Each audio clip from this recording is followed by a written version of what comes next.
उद्धव तुम हो अति बड़भागी। शब्दार्थ देखेंगे। उद्धव का मतलब यहाँ पर उद्धव से है। अति का मतलब अत्यधिक और बड़भागी मतलब सौभाग्यशाली। यानी गोपियाँ उद्धव पर व्यंग करते हुए कहती है कि हे उद्धव, तुम बड़े ही सौभाग्यशाली व्यक्ति हो। अपरस रहत स्नेह तगाते। अपरस का अर्थ है अछूते, स्नेह का मतलब प्रेम, तगा का मतलब धागा। अर्थात तुम कृष्ण के प्रेम रूपी धागे से अछूते रहे हो। नाहीन मन अनुरागी। अनुराग का मतलब डूबना होता है, प्रेम में डूबना। और तुम्हारा मन भी कृष्ण के प्रेम में नहीं डूबा है।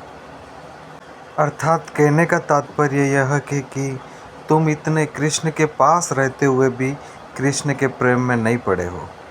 पुरई निपात रहत जल भीतर। पुरईनी शब्द का अर्थ होता है कमल और पात का मतलब पत्ते से है। तारस देह न दागी। दागी का अर्थ होता है दाग या धब्बा। अर्थात पूरी लाइन का अर्थ हुआ कि जिस प्रकार एक कमल का पत्ता जल के भीतर रहता है और उस पर कोई धब्बा नहीं लगता है, दाग नहीं लगता है, उसी प्रकार तुम कृष्ण के प्रेम में नहीं डूबे हो। ज्यों जल माही तेल की घाघरी, बूंद न ताही लागी। माही मतलब अंदर, घाघरी मतलब मटकी, ताही यानी उसको, लागी मतलब लगना या ठहरना। अर्थात जिस प्रकार तेल से भरी हुई मटकी के ऊपर जल की बूंद नहीं ठहरती है, उसी प्रकार हे उद्धव तुम कृष्ण के प्रेम में नहीं पड़े हो। प्रीति नदी में पाँव न बोरियो। बोरियो का मतलब होता है डुबोना। दृष्टि न रूप परागी। परागी का अर्थ है मोहित हुई।